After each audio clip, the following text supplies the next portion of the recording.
Assalamualaikum warahmatullahi wabarakatuh. Kali ini kita akan membahas sahabat Nabi SAW yang bernama Ikrimah bin Abu Jahal. Ia adalah mukmin muhajir dan mujahid. Beliau adalah anak dari Abu Jahal, dari suku Quraisy kalangan bangsawan. Lahir di Mekah, Arab Saudi, dan wafat di Yordania. Dan beliau pun memeluk agama Islam setelah pembebasan Mekah. Beliau adalah sang penunggang kuda yang berhijrah. Simak kisahnya.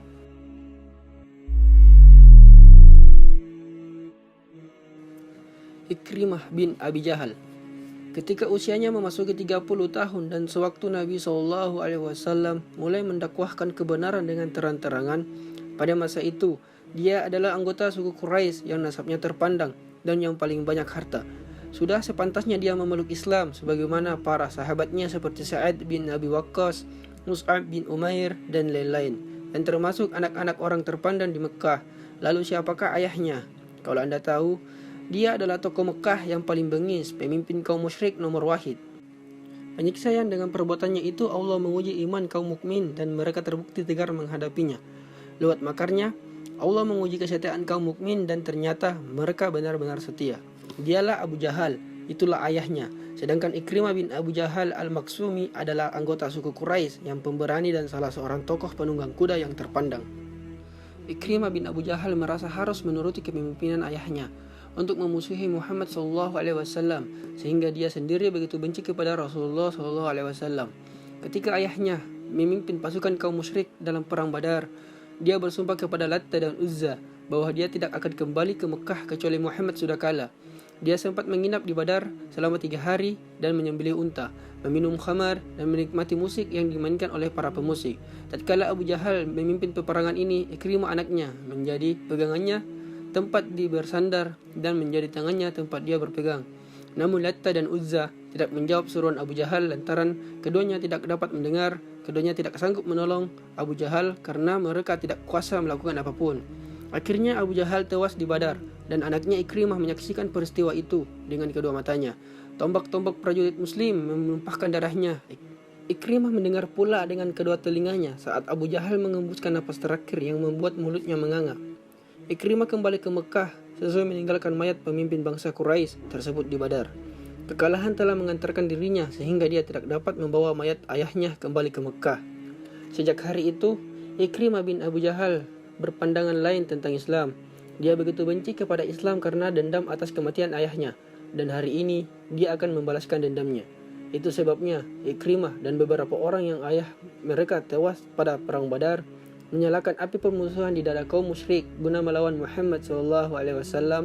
Mereka juga menyulut api amarah di hati orang-orang Quraisy yang kehilangan anggota keluarga mereka pada perang Badar, sehingga usaha mereka memantik perang Uhud. Ikrimah bin Abu Jahal berangkat menuju perang Uhud bersama istrinya yang bernama Ummu Hakim agar dia beserta perempuan-perempuan lain yang kehilangan sanak kerabat mereka pada perang Badar berdiri di belakang pasukan kaum lelaki. Perempuan-perempuan itu bertugas memukul genderang guna memberi semangat kepada kaum Quraisy untuk meneruskan peperangan dan memberikan semangat kepada pasukan berkuda agar tidak lari dari medan laga. Kaum Quraisy kali ini dipimpin pasukan berkuda di bawah kendali Khalid bin Walid dan pasukan infanteri di bawah komando Ikrimah bin Abu Jahal. Kedua panglima kaum musyrik itu telah berhasil mengalahkan Muhammad SAW dan sahabat-sahabatnya serta prajurit-prajurit muslim. Kaum musyrik pada masa itu telah meraih kemenangan besar sehingga Abu Sufyan berseru, "Inilah balasan dari perang Badar." Pada perang Khandaq, kaum musyrik mengepung kota Madinah selama beberapa hari sehingga kesabaran Ikrimah bin Abu Jahal pun habis. Dia sangat murka dengan pengepungan ini. Dia melihat ke sebuah tempat sempit di dalam parit.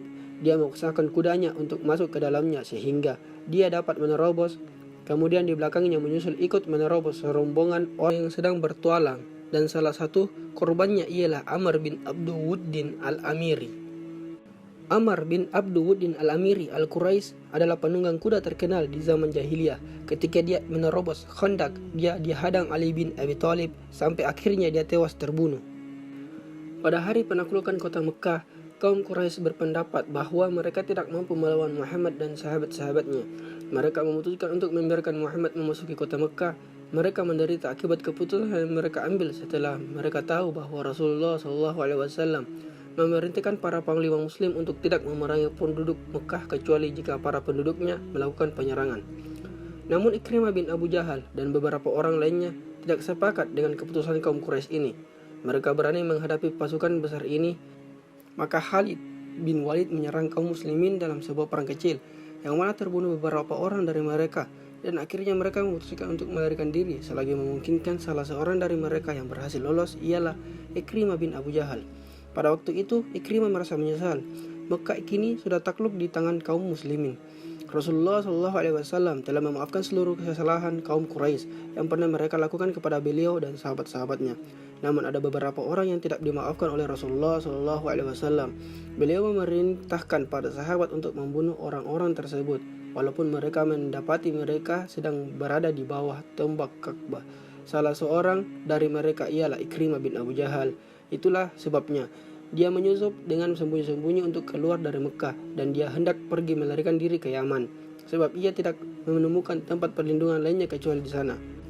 Pada waktu itu Ummu Hakim, istri Ikrimah bin Abu Jahal, serta Hindun bin Utbah datang ke rumah Rasulullah SAW diiringi 10 perempuan lainnya untuk menyatakan sumpah setia kepada Nabi SAW. Mereka semua masuk ke dalam rumah Nabi SAW. Saat itu beliau sedang ditemani oleh 2 istrinya dan anaknya yang bernama Fatimah, dan sejumlah perempuan dari Bani Abdul Muthalib.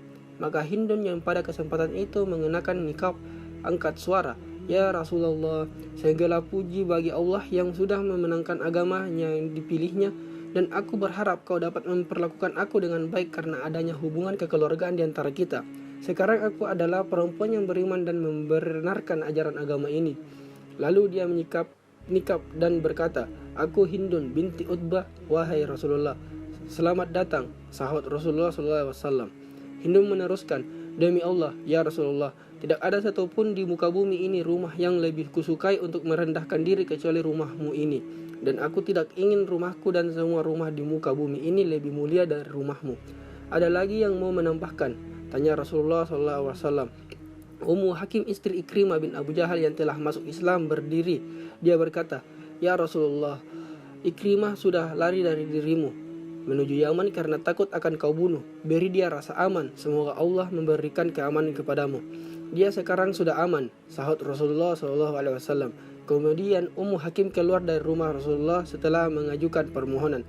Pada saat itu dia sedang didampingi oleh seorang budak yang berasal dari bangsa Romawi. Begitu keduanya sedang berjalan cepat, lalu budaknya mencoba untuk menggoda Ummu Hakim. Maka Ummu Hakim berusaha untuk mengulur-ulur waktu dan menjanjikannya di tempat lain, sampai akhirnya mereka tiba di sebuah perkampungan bangsa Arab. Sesampainya di sana, Ummu Hakim meminta pertolongan suku tersebut dari kejahatan budaknya, dan anggota-anggota suku itu lantas mengikat budak Romawi tersebut dan menawannya.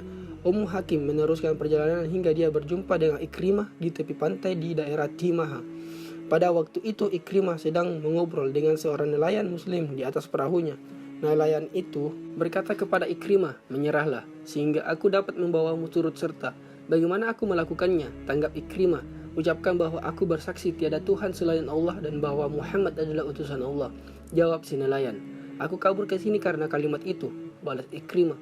Selagi mereka bercakap-cakap, Ummu Hakim datang menemui Ikrimah, lalu dia berkata, "Wahai sepupuku, aku baru saja menemui manusia yang paling baik hati, yang berbudi, dan yang paling bijak. Aku baru saja menemui Muhammad bin Abdullah. Sudah kumintakan kepadanya jaminan keamanan bagimu, dan dia sudah menjamin keamanan dirimu. Maka janganlah kau menyusahkan dirimu lagi." "Kau berbicara dengannya?" tanya Ikrimah.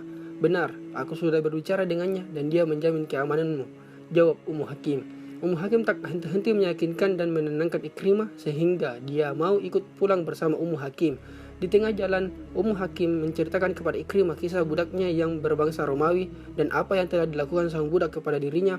Mendengar itu, Ikrimah mendatanginya lalu membunuhnya sebelum dia masuk Islam.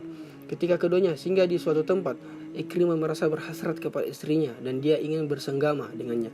Ummu Hakim sudah pasti menampiknya dengan keras seraya berkata, "Aku sekarang sudah menjadi muslimah dan kau masih musyrik." Ikrimah pun merasa heran dan berkata, "Sesuatu yang menghalangiku untuk menggaulimu pastilah hal yang besar." Tatkala Ikrimah mulai memasuki kota Mekah, Rasulullah SAW bersabda kepada para sahabatnya, "Sebentar lagi akan datang kepada kalian Ikrimah bin Abu Jahal sebagai mukmin yang berhijrah. Janganlah kalian mencerca ayahnya, sebab mencerca orang yang sudah meninggal akan melukai orang yang masih hidup. Padahal cercaan itu tidak berarti apa-apa bagi si mayit. Tak lama berselang, Ikrimah dan istrinya tiba di tempat Rasulullah SAW duduk. Begitu Rasulullah SAW melihat mereka, beliau langsung melompat tanpa sempat lagi memakai sorban lantaran merasa sangat gembira. Tatkala Rasulullah SAW kembali duduk, Ikrimah masih berdiri di hadapan beliau. Lalu dia berkata, "Wahai Muhammad, Ummu Hakim memberitahukan kalau kau sudah menjamin keamananku." "Dia benar, dan kau sekarang aman," jawab Rasulullah. "Kau mengajakku untuk apa, wahai Muhammad?" tanya Ikrimah. Rasulullah menjawab, "Aku mengajakmu untuk bersaksi bahwa tiada Tuhan selain Allah dan bahwa aku adalah hamba Allah dan Rasulnya, mendirikan sholat, membayar zakat," dan beliau menyebutkan semua rukun Islam. "Demi Allah, kau mengajak tiada lain untuk menuju kebenaran. Kau cuma menyuruh hal yang tiada lain adalah kebaikan," balas Ikrimah. Dia lantas menambahkan, "Demi Allah, dulunya bagi kami sebelum berdakwah seperti sekarang, kau orang yang paling jujur saat berbicara dan orang yang paling baik." Lalu dia mengulurkan tangan sambil berkata, "Aku bersaksi bahwa tiada Tuhan selain Allah dan aku bersaksi bahwa kau adalah hamba Allah dan Rasulnya." Dia selanjutnya berkata lagi, "Ya Rasulullah, ajarkan hal terbaik yang mesti kuucapkan." Rasulullah menjawab, "Ucapkan, asyhadu an la ilaha illallah wa asyhadu anna Muhammadan abduhu wa rasul. Dan ampunilah dia atas apa yang pernah dia lakukan terhadap kehormatanku saat berhadapan denganku atau sewaktu aku sedang tidak ada." Maka wajah Ikrimah langsung cerah dan dia berkata, "Demi Allah, ya Rasulullah, semua harta yang pernah kuberikan untuk menghalangi jalan Allah, maka akan kuberikan lagi berlipat ganda di jalan Allah. Dan setiap korban yang pernah kubunuh dalam menghalangi jalan Allah akan kuganti dengan membunuh orang-orang dalam jumlah berkali lipat di jalan Allah." Mulai hari itu Ikrimah bergabung dengan pasukan dakwah sebagai penunggang kuda yang berani di medan laga. Dia menjadi hamba yang amat kuat beribadah, senantiasa membaca kitabullah di masjid-masjid. Dia pernah menaruh Al-Quran di wajahnya sambil berkata, "Inilah kitab Tuhanku, kalam Tuhanku," dan dia menangis karena takut kepada Allah. Ikrimah memenuhi janjinya kepada Rasulullah SAW. Setiap kali kaum muslimin berperang, dia pasti ikut bersama mereka. Tak pernah ada pasukan yang diutus Rasulullah SAW untuk berperang kecuali Ikrimah sudah ada di barisan terdepan mereka. Pada perang Yarmuk, Ikrimah bertarung dengan Iqbah As-Sami di sebuah gadangan air yang dingin pada saat hari begitu panas. Pada suatu kesempatan kaum muslimin terjepit, Ikrimah turun dari kudanya dan mematahkan sarung pedangnya. Dia menerobos barisan bangsa Romawi. Khalid bin Walid langsung mengejarnya dan berseru, "Jangan lakukan ini, wahai Ikrimah. Kalau kau tewas, ini akan melemahkan pasukan Islam. Biarkan aku, wahai Khalid. Kau sudah lama bergaul dan mengenal Rasulullah SAW, sedangkan aku dan ayahku, kami orang-orang yang dulunya betul-betul memusuhinya. Biarkan aku menebus semua kesalahanku," tanggap Ikrimah. Kemudian dia berkata lagi, "Dulu aku sering berperang melawan Rasulullah SAW. Apa hari ini aku mesti berpaling untuk melawan bangsa Romawi? Ini tidak boleh terjadi." Lalu dia berseru kepada pasukan muslimin, "Siapa yang bersedia untuk rela mati?" Maka pamannya Al-Harits bin Hisham, Dirar bin Al-Aswar, dan 400 prajurit muslim bersedia melakukannya. Akhirnya mereka semua berperang di bawah kepemimpinan Khalid bin Walid dengan penuh semangat dan mereka melindungi Khalid tanpa mengenal takut. Perang Yarmuk semakin menghebat dan kemenangan direbut pasukan Islam. Dan di tanah Yarmuk kini terdapat 3 orang mujahid yang menderita luka parah. Ketiganya adalah Al-Harits bin Hisham, Ayashi bin Abi Rabiah, dan Ikrimah bin Abu Jahal. Al-Harits berteriak meminta minum. Begitu air minum dibawakan kepadanya, dia menoleh ke arah Ikrimah lalu berkata, "Berikan air ini kepadanya." Begitu air dibawakan kepada Ikrimah, dia menoleh ke arah Ayashi dan berkata, "Berikan air ini kepadanya."